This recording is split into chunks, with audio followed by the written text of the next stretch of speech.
La communication est sensible, le dossier l'est tout autant. Alexeï Navalny.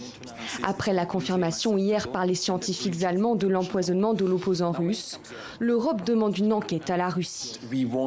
Nous voulons que les responsables soient traduits en justice, mais pour cela, l'enquête doit être lancée et apporter des résultats. Nous n'y sommes pas encore, donc il est difficile de parler de punition quand vous n'avez pas encore de responsables. L'enquête doit avoir lieu. Pas encore de sanctions donc, mais les tensions diplomatiques se font déjà sentir sur l'économie russe. Le rouble est en chute libre, il a atteint hier soir son plus bas niveau depuis le pic de la pandémie de coronavirus. Même tarif pour la bourse russe qui dégringole de plus de 3%.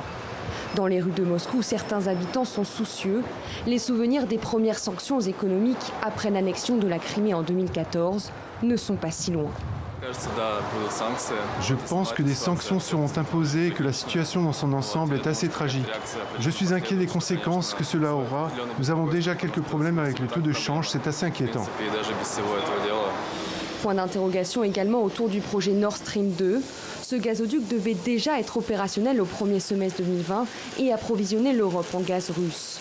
Mais pour une partie de la société allemande, impossible de continuer de commercer ainsi avec la Russie. La priorité de notre politique étrangère est de trouver le juste équilibre. Oui, il y a des intérêts économiques en jeu, mais nous avons également des valeurs à défendre et évidemment ces valeurs sont questionnées en ce moment. Hier, l'Allemagne a confirmé l'empoisonnement de l'opposant russe Alexeï Navalny. Le produit utilisé, un agent neurotoxique de type Novichok, le même qui a tué l'espion russe Sergei Skripal à Londres il y a 2 ans. Soupçonné, le Kremlin a aujourd'hui répondu et rejeté en bloc toutes les récentes accusations.